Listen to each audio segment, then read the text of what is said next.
Salut tous ceux qui me suivent. Dans cette partie, nous allons nous concentrer sur le théorème des valeurs intermédiaires. Nous allons particulièrement prouver ce théorème-là.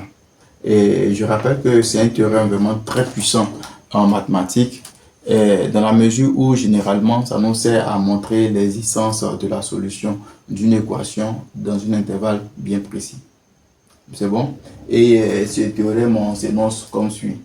Donc, le théorème nous dit que si nous considérons une fonction f qui est contenue sur un intervalle i et aussi un réel y tel que nous avons AB appartenant à i avec a inférieur à b et que f de a inférieur ou égal à y qui est à son tour inférieur ou égal à f de b, alors dans ce cas, il va exister un x qui appartient à i tel que f de x égale à y. C'est bon? En d'autres termes, l'équation f de x égale à y admet une solution dans l'intervalle AB. Autrement aussi, le théorème nous dit que si un réel y est encadré par deux valeurs prises par une fonction f, alors y et qu'on appelle f prend la valeur y, ou bien soit la fonction prend la valeur y. Et nous allons nous concentrer sur sa démonstration. Pour sa démonstration, nous allons utiliser la méthode de dichotomie. La méthode de dichotomie consiste à subdiviser un intervalle en deux parties. Donc, c'est d'itérer ce processus jusqu'à ce qu'on puisse avoir un champ restreint de la recherche de la solution d'une équation. Ok. Donc, pour cela, nous allons construire deux suites qui sont adjacentes. Et avec la continuité de f, nous allons faire une conclusion. Ok. Donc, pour construire ces deux suites, nous allons d'abord initialiser le premier thème de ces suites. Donc, initialisation.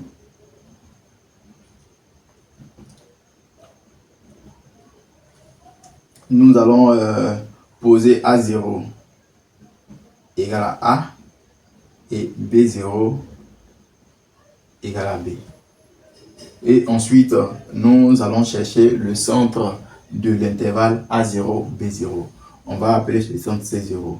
Donc C0, on va l'appeler sera A0 plus B0 sur 2. Et maintenant, étant donné que nous avons subdivisé l'intervalle A0, B0 en deux intervalles, c'est-à-dire A0, C0 et C0, B0. Nous allons voir parmi les intervalles formés de f de A0, f de C0 et l'intervalle f de C0, f de B0, lequel contient notre y. Donc pour cela, on va comparer f de C0 à y. Si f de C0 est plus grand que notre y, ça veut dire que y appartient à l'intervalle f de A0, f de C0. Dans ce cas, on va poser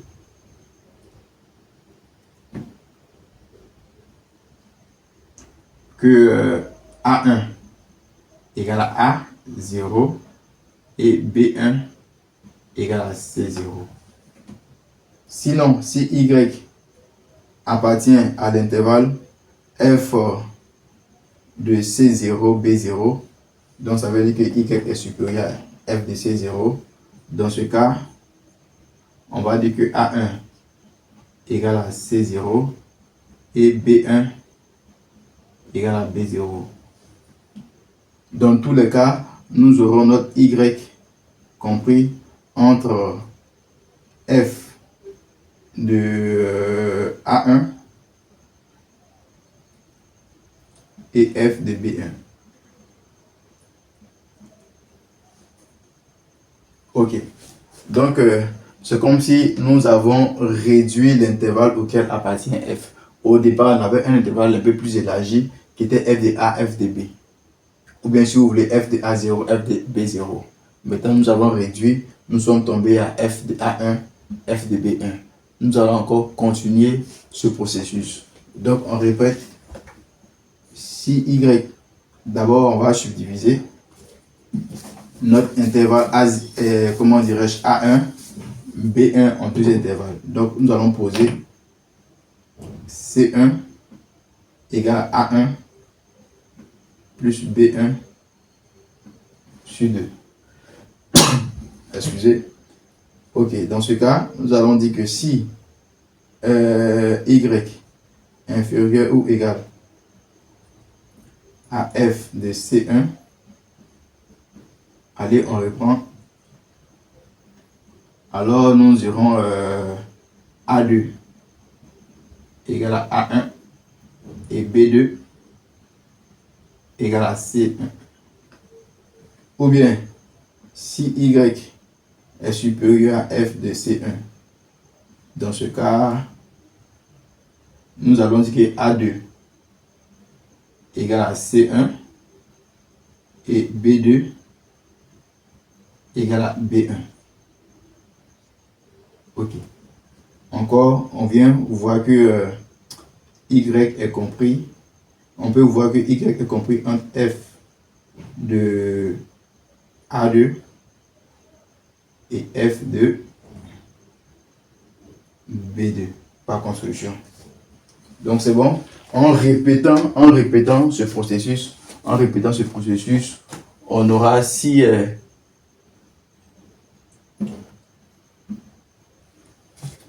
plutôt Y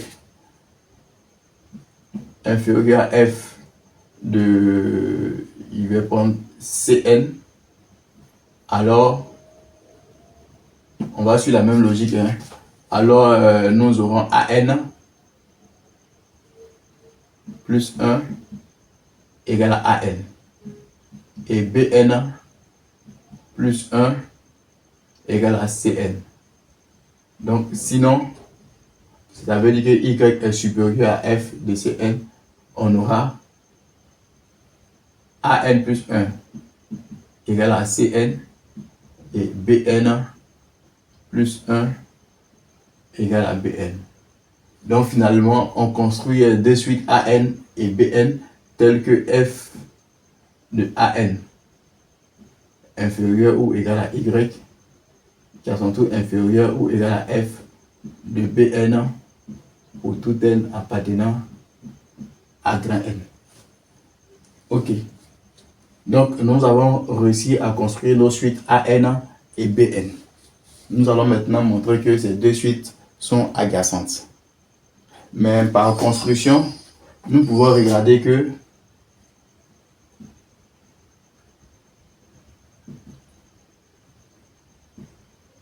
nous pouvons remarquer que nous avons An inférieur ou égal à Bn pour tout n appartenant à grand N. Par construction, on peut remarquer ça. Ok.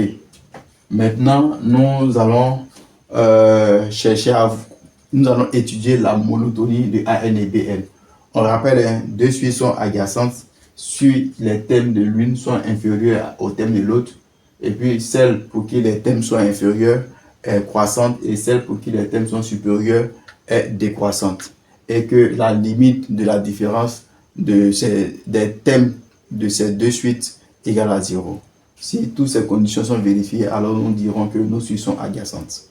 C'est bon? Donc pour le moment, nous avons les thèmes de An inférieur ou égal au thème de Bn. Maintenant, nous allons montrer que la suite An est croissante et Bn est décroissante. Pour évaluer, bien pour avoir la monotonie d'une suite, on calcule soit la différence de deux thèmes consécutifs, c'est-à-dire la différence de An plus 1 et An. C'est ce que nous allons faire ici. Donc ici, on va considérer un n appartenant à grand N et nous allons chercher An plus 1 moins An. Ok. Donc An plus 1 moins An va nous donner deux résultats possibles. Le premier résultat, c'est lorsque Y est inférieur à Cn. C'est-à-dire que si Y est inférieur à F de Cn, dans ce cas, An plus 1 égale à An. Donc, nous aurons 0, c'est-à-dire nous aurons AN moins AN si Y inférieur à F de Cn. Et si Y est supérieur, le cas contraire, si Y est supérieur à F de Cn, nous aurons AN plus 1 égale à Cn et Bn plus 1 égale à Bn. Dans ce cas, nous aurons Cn. On rappelle que Cn, tout simplement, Cn vaut AN plus Bn sur 2 moins AN. Donc, on peut voir que AN plus 1 moins AN est égal à soit à 0, soit à Bn moins AN sur 2. Ok. Nous avons dit que par construction, AN est supérieur est inférieur à Bn. Donc, ça veut dire que la différence qu'elle a est positive. Donc, dans tous les cas, AN plus 1 moins AN est positif. Donc, ça veut dire que la suite AN est croissante. Ce qui implique que la suite AN est croissante. On va faire pareil pour Bn plus 1 et Bn. Donc, on va calculer Bn plus 1 moins Bn. Donc, on aura aussi deux cas possibles, c'est-à-dire le cas où le cas où Y est inférieur ou égal à F de C. Dans ce cas-là, on a dit que Bn plus 1 égale à Cn. Or, Cn, c'est quoi? C'est AN plus Bn sur 2. Ok. Donc, moi, je vais remplacer directement.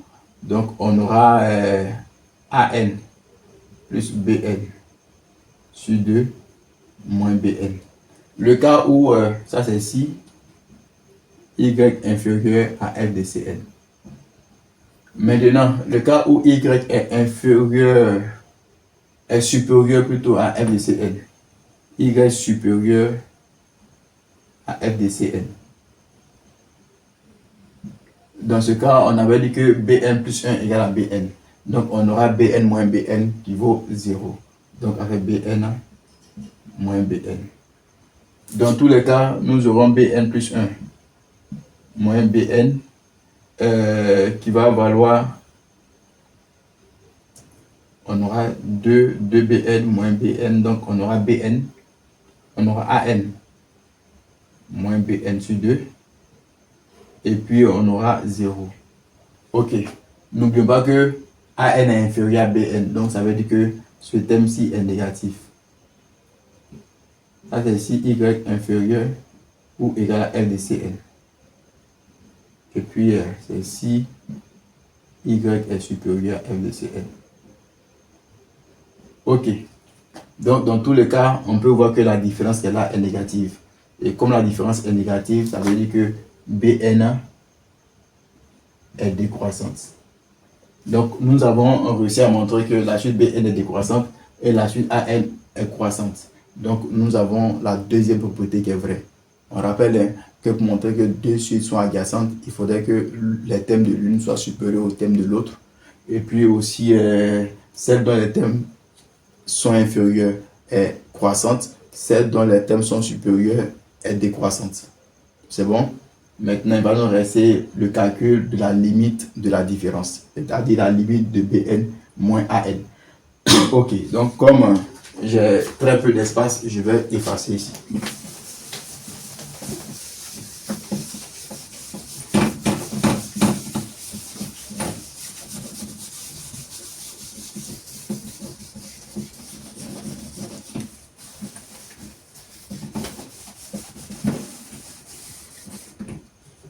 Donc, maintenant, on va chercher la limite de AN moins Bn quand n tend vers plus l'infini.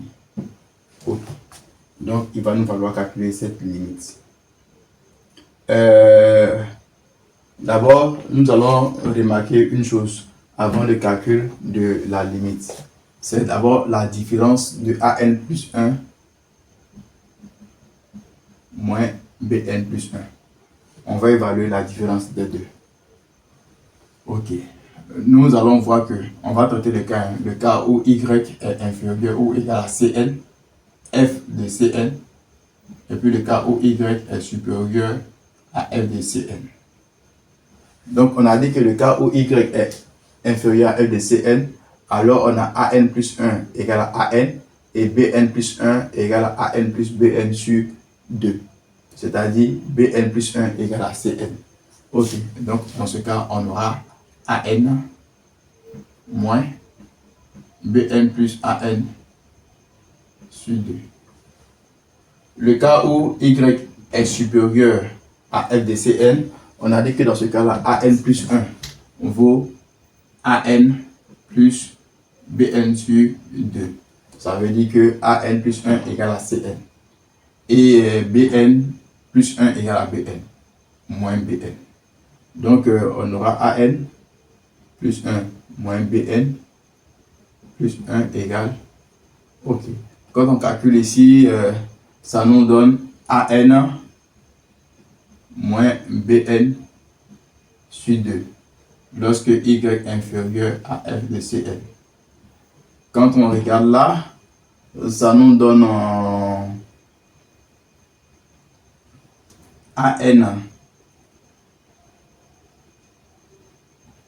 moins bn sur 2. Ok. Donc, finalement, on peut voir que y est inférieur, supérieur à f de Cn. Donc, on peut voir que nous avons soit ça, nous avons soit ça. C'est bon? Ok. Donc, c'est ça, hein?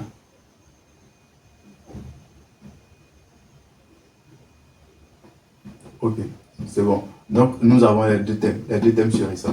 Donc, dans tous les cas, nous avons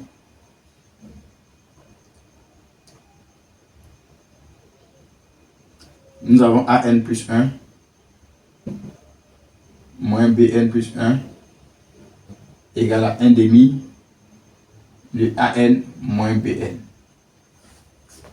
Donc, pour ceux qui ont fait le cours sur les suites, vous allez voir que ceci ressemble à une suite géométrique. Parce que si vous posez ça égal à un plus 1, on a 1 demi, lui, vous posez que c'est égal à un. Donc, vous avez un plus 1 égale à 1 demi fois un. Donc, on aura une suite géométrique de raison 1 demi. Ok. Donc, finalement, lorsque nous avons une suite géométrique de raison 1 demi, on peut exprimer les termes de la suite par rapport à n et au premier thème de la suite. Donc, finalement, nous avons an moins bn, ça fait 1 demi, s sous n de a0 moins b0. Ok. Et nous pouvons voir facilement que la limite de an moins bn quand n tend vers plus infini égale à la limite de 1 demi s sous n a0 moins b0 quand n tend vers l'infini. Ok. Donc a0 moins b0 c'est une constante. Le seul terme qui dépend de n c'est 1 demi s sous n. On voit que 1 demi est positif et puis il est inférieur, il est strictement inférieur à 1. Donc la limite vaut 0. Donc finalement, on a ça qui vaut 0. Donc finalement, nous avons nos 3 points. C'est bon, mieux nos 3 propriétés pour vérifier que la suite est adjacente. Les deux suites sont adjacentes. Donc nous pouvons dire que les suites AN et BN sont adjacentes. Donc comme ces suites sont adjacentes, ça veut dire qu'elles convergent vers la même limite. C'est ce qui va nous intéresser ici. Ok. Du coup, donc AN et BN sont adjacentes. Ok, donc elles convergent vers la même limite. Ça veut dire que la limite de AN va valoir limite de BN va valoir L. Donc quand N tend vers l'infini. Rappel, hein, deux suites sont adjacentes. Si deux suites sont adjacentes, alors elles convergent vers la même limite. Et comme nos deux suites sont adjacentes, alors elles vont converger vers la même limite. n'oublions pas que par encadrement, nous avons dit que, c'est encore là, nous avons dit que f de AN est inférieur à Y qui est à son tour inférieur ou égal à f de BN. C'est bon? Donc maintenant, nous allons passer par la limite en utilisant le théorème de gendarme. Ok.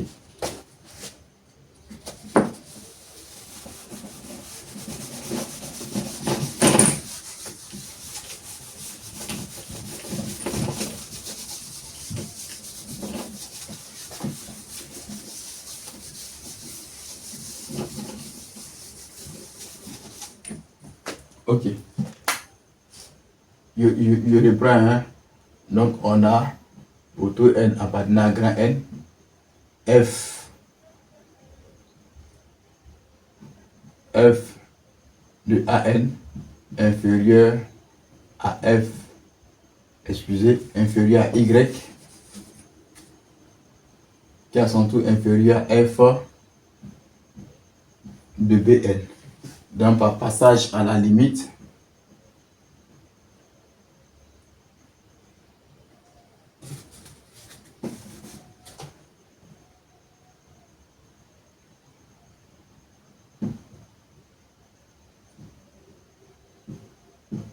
on a f de L inférieur à Y inférieur à f de BN. Pourquoi ceci? Parce que f est continu. C'est bon? Donc, comme f est continu, alors limite de f de xn, bien f de an tout simplement, quand n tend vers l'infini, va valoir f de limite de an. Parce que f est continu. Ok. Donc, finalement, nous avons f de L. D'où ce résultat. Donc, nous pouvons voir que y est encadré par f de L. Par conséquent, y vaut f de L. Excusez, j'ai mis un b ici. C'est plutôt L. Donc, nous pouvons voir que y est encadré par f de L. Par conséquent, y vaut f de L. Donc, y égale à f de L. Ok. Une autre chose qui est importante qu'il faut remarquer, c'est que les suites AN sont pris dans l'intervalle I. C'est bon, les éléments des suites AN et BN sont dans l'intervalle I. Et alors, les limites vont appartenir aussi à notre intervalle I. C'est bon? Ok. Donc, ce qui veut dire que f prend la valeur Y. Il existe un L qui appartient à I tel que f de L égale à Y. Donc, ainsi s'achève notre, comment dirais-je, notre démonstration. Si vous avez des petits soucis, ne manquez pas de poser des questions dans les commentaires pour que je puisse vous répondre. Merci bien et bonne visualisation.